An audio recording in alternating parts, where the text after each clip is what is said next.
How to persuade business owners to grant you equity. Hello, everyone. Welcome to the Futurist Mindset Show. My name is Tessa. I'm here to introduce you to Reagan Rodriguez. Reagan is a futurist who teaches stratosphere wealthy legacy families how to become impact investors. Hi, Reagan. How are you? Hello, Tessa. I am doing awesome. I am doing better than I deserve. How about yourself? I'm very well, thank you. I'm doing very well. And I'm excited because you're going to be teaching us the art of persuasion. To how to persuade business owners to grant you 10 to 25% stake in their businesses. And you Yeah, have three really effective ways to structure an equity deal with the owner I for the best do. chance of securing a stake. So this is exciting for me. I'm learning a lot today. Yeah, and just so that all of you know, none of this is rehearsed. I specifically told Tessa, I'm going to go over this real quick. And then what I'd like you to do is take down notes. And then I specifically told Tessa, I'm not going to tell you what questions to ask me because I know this industry really well.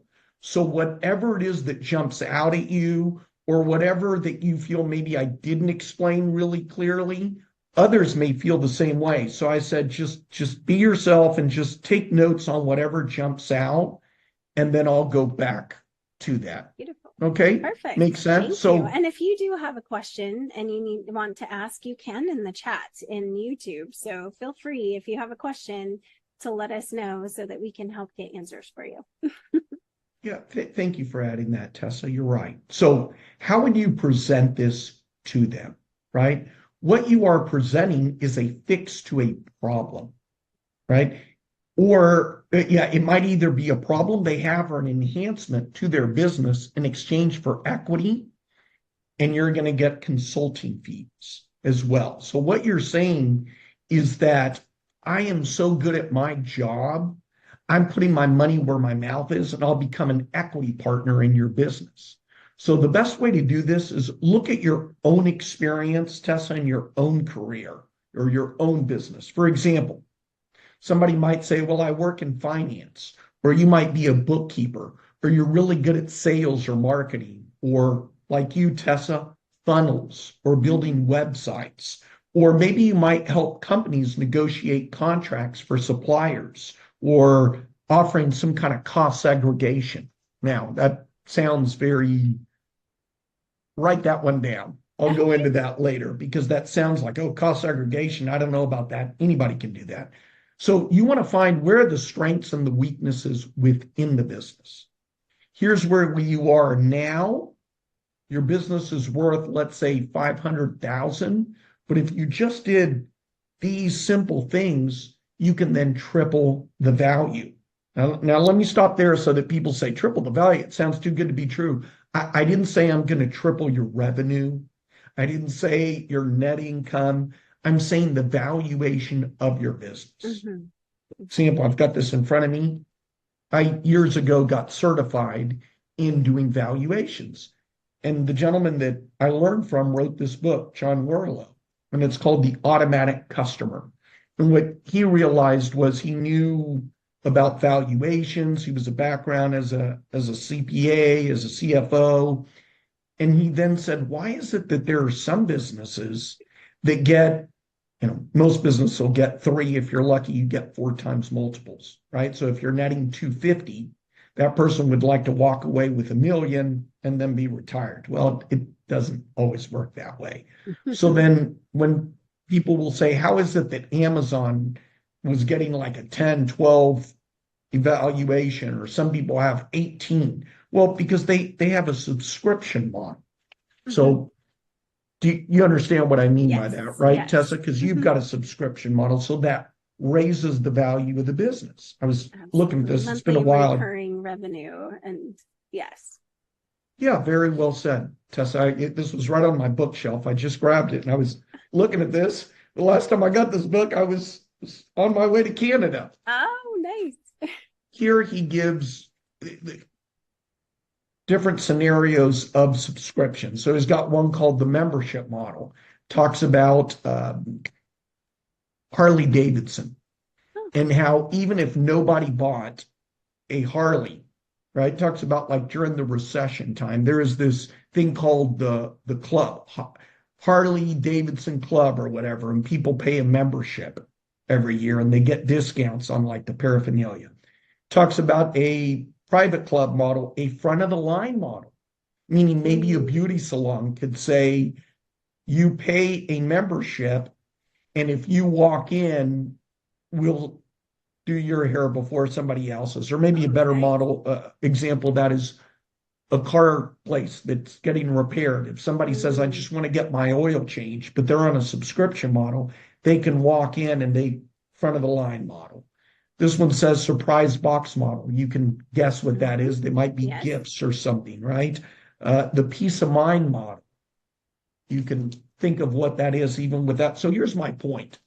You can just buy this book and find 18 different ways that you can raise the value of a business. But if you were to just give this book to someone, or a business owner was to buy it, it's not going to do anything, right? Just giving someone this as a gift is not going to do anything, because you know the way business owners are. You and I are the same way, Tessa. This is how we were used to doing things. This is what we're doing. We're not going to change it. But if you instead say, I know how to raise the value of your business, I'm going to charge you $2,000 a month plus equity. So here are 3 ways of how you can sell this, Tessa. The ideal scenario is you charge them $2,000 to $3,000 a month plus equity ranging from 10 to 25% of what you can get away with, which is based on, what's it going to be based on? The value you're bringing to that business owner. Okay. Second way is what I refer to as a risk reversal. They pay your consulting fees, but not equity. So contracts, well, and I like that because contracts are only as good as they sign them. So the rapport, the trust is really going to go both ways. It's better to find out during the consulting agreement. In my opinion, that's a good test of character, right? Consulting agreement and then an equity kicker. So what I would probably do instead is say, you pay me $5,000 a month for the next 6 months, then an equity kicker of 10% if we get to here. Now, what is here? We're going to define what are very clear metrics that we're going to work on for you. So it's a sales process, and it then, Tessa, just has to be win-win, because it's solving their problem, because the value that you bring is so what? Significant, right? Now, a third is, let's assume there's an issue in selling the business. There's no way an exit strategy could, because they're showing that they're not netting anything. And you know this, that's the typical business owner, right? For tax purposes, or this reminded me, you remember James, the project we did with the Ugandan water project? Yes. I was going over this with him. Do you remember that he had said we walked into this, which is the nicest hotel here in the area I live in, and we were talking about a big water fountain. Do you remember about this scenario? Well, this is a very luxurious hotel, and we're at one of my favorite coffee shops that's actually at that hotel. And I looked at him and I said, James, you want to buy this hotel? I could teach you how you could buy it. He laughed and said, Reagan, I can't wait to get back to New York, and I'll just tell my friends how most people, when they visit a city they've never been in, they do window shopping. He says, but my friend Reagan, he goes into a city and he'll say, maybe I want to acquire that hotel. I'll acquire it. He was joking, because I have no desire to, well, I don't want to say desire. It's not what I want to do, but I know that now I remember the situation. He was telling me that later he ran this, just what I was going over, these 3 things with a friend. And this friend said, I've got a business that I want to buy. I'll go in and say, let's look at the numbers. And he said, Reagan, this guy had Netflix as one of his business expenses. I said, oh, that's perfect. That's great. It really is. It works to your advantage. You as that consultant that's coming in, because that's saying that they have their personal expenses into the business. Right. Mm-hmm. Yep. And they need to separate them out. Yeah. So what are activities for the staff that they cannot see what they do? That's also an issue for the business. New business owner comes in and say, what are the roles of all of the employees? There's no process. There's no system. A real business that's ready to sell is going to have some kind of a data room. I think you know what I mean. It's almost like Mm-hmm. a Dropbox. Yes. So a real acquisition, merger and acquisition firm would have access to this data room, or should we call it like a Dropbox? And it's going to say, what are the assets? It might even say, I'm going to talk your language. What are maybe some digital assets they've got? Right. What is maybe a snapshot of the business? Do they have insurance? What's the payroll? See, normally a real buyer, a cash buyer, would then sign a non-disclosure. But a small business that is not in that kind of situation is not going to have that. So when a serious buyer then comes to them that says, hey, I'd like to acquire you, they're not in that scenario, that situation. So what you're doing is you're dressing up and selling that business so that then you can get that 10 to 25% stake. And now it's going to be doable. By the way, also, if you say, I don't know about any of this stuff, I don't know about numbers, you can talk to me. I joint venture with a lot of people like that. So just ask me. And in my community, and Tessa, you know this, you know how well networked I am with in my Yes. community. I can refer you to someone. That's So beautiful. yeah, the reality is 1 in 10 businesses sell. Okay. Mm-hmm. The majority do not transact. So to wrap up, what are 2 action steps you can do to move forward in acquiring your first company or getting equity in a company? Number one, consulting agreement with an equity quick kicker. That's Mm-hmm. what we're going to, I was teasing you about this earlier, Tessa. We're not going to try to do this. This is what we're going to attempt to do. We're going to say consulting agreement with an equity kicker. Yes. Number two, I'm going to do a valuation. And let's assume you say, I'm not certified in doing valuations. Pick up this book. You'll know enough on how to raise the value to the business. So, what are your personal skills? If you're watching this, what are your personal skills that you can use to enhance the business for sale? One way is, do you remember, Tessa, when I gave the example of a friend of mine that had a plastics manufacturing plant, but he only had 2 clients? Yes, I remember. And I said, you're asking me if I'd help you sell your business? Ethically speaking, you shouldn't. Because if you lose one of those customers, then the new person that bought it, what are they going to do? Right? So you don't want to acquire a company that is very dependent. You want the company to be independent. And that's one of the models here. It's called the Switzerland structure. So I don't, I'm going to, why is it called that? Because this little country that's deep in the heart of Europe did not join either world wars, despite being the epicenter of the fighting that was going on. They decided not to cozy up to any geopolitical fashions that were forming and decided to remain independent. They did not want to send troops to Iraq during the Iraq War. They wanted to remain independent. Also, I was remembering something else. When the Eurozone started to use the euro currency, they opted out and kept their own currency. In fact, they didn't even join the United Nations. So before having an entire countrywide referendum on whether to join, they didn't want anything to do with that. Why? Because Switzerland is obsessed with remaining independent. And so this is why it is called the Switzerland structure, right? Because it defines how dependent your company is on any one customer, employee, or supplier. So that being said, I went over a lot of stuff, Tessa. Yes. I went over a lot of principles.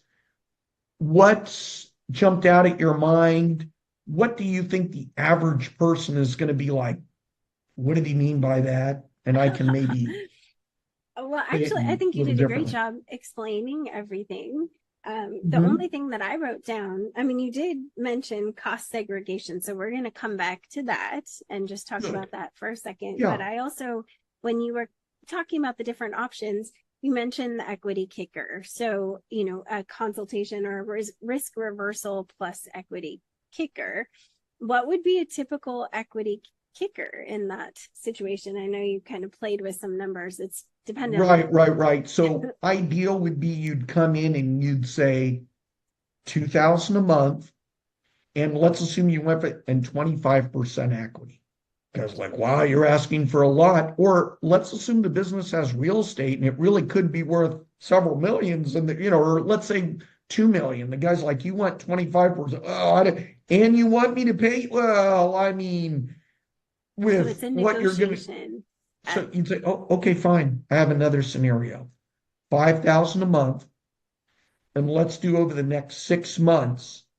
And it could be one of the principles on here that could raise the value by, say, 300,000.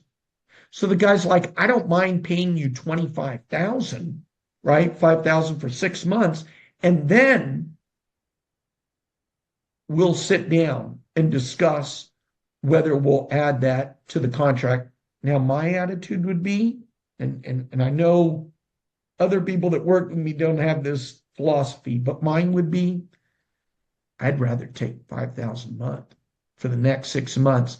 And if the guy doesn't want to and says, forget it, let's part ways, I walked away with more money. I've been burnt by equity options. And you know me, I'd rather get paid now. You know that. Yes. I tend to go with that too, although I do know that that's a great way to start getting involved with businesses, to expand. And there's a lot more skin in the game when there's an piece of equity in a business. So you're investing time and deeper time than you would normally do. So I think that's great, very helpful, great information. But like I said, we're going to go back to the cost segregation. So did you want to tell us a little bit more about that?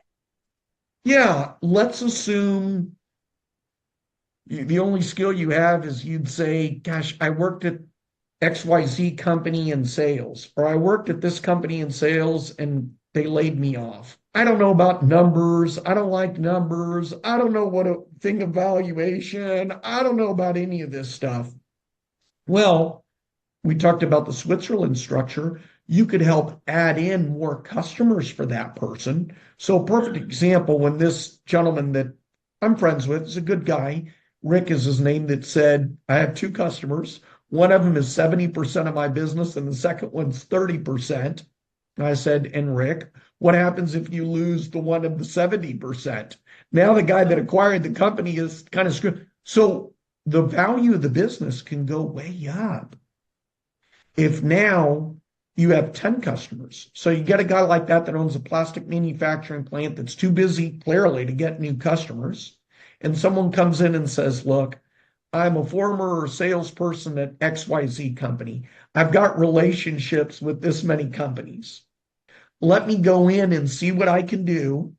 You pay me so much a month, and then when I do, you'll give me equity, because then we'll go back and talk to your friend Reagan, and then he'll get the 10, 20% equity.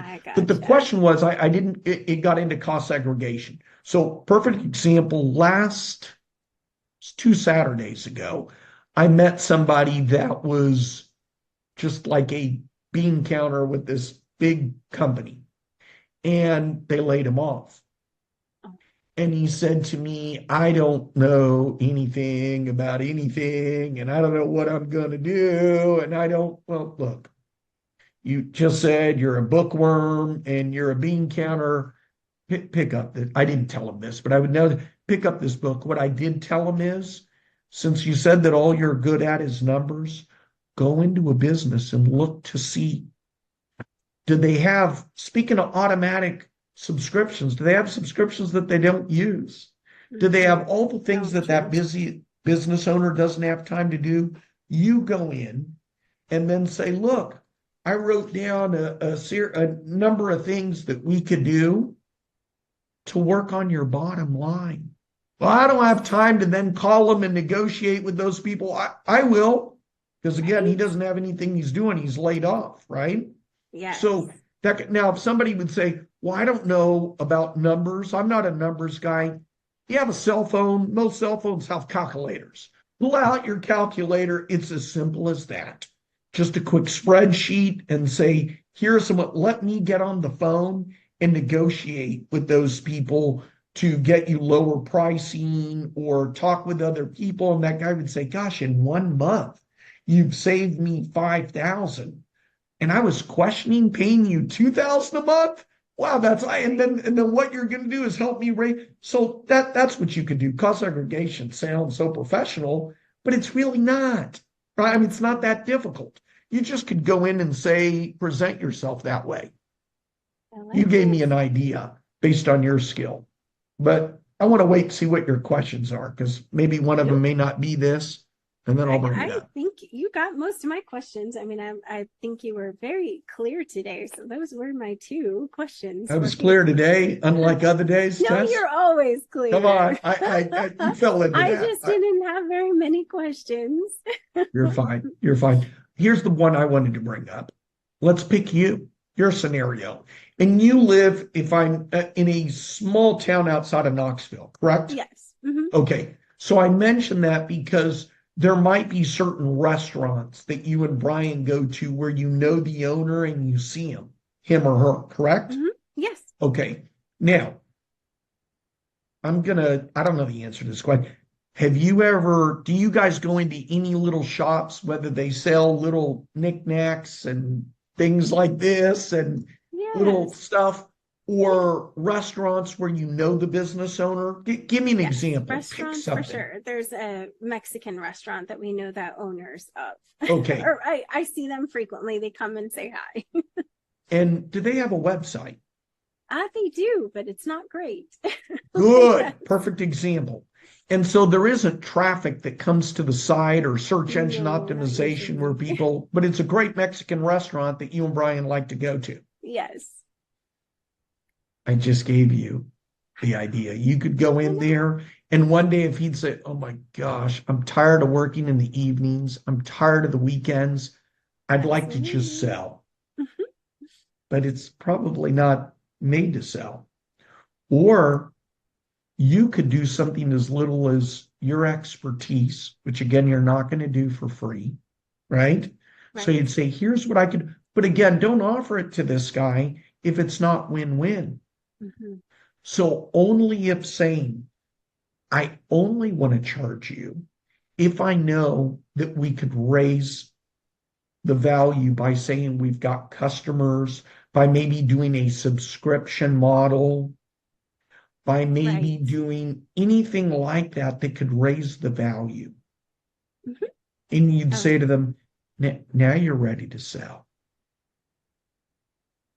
Can you think of Absolutely. another example of a local place that you guys go to? I'd like you to give an example so that anyone that's on here could say, "Oh, I could do this." I Anything mean, I else? actually, wait, yes, I have a boarding facility for dogs. And so I think they could definitely take advantage of some of the things that you were talking about. They have daycare, they could do daycare memberships for the dogs and things like that, that they're not doing yet. So, And yes, again, could you use your expertise in this? yes, absolutely. Oh, your body language said it all. They have a horrible website. Yes. Well, they actually they don't utilize social media as really big with pets, that people love to show off their pets. So I don't think they're fully using social media yet either. So they have a Okay. lot of opportunities. Okay. Good example. I'm going to wrap up with this.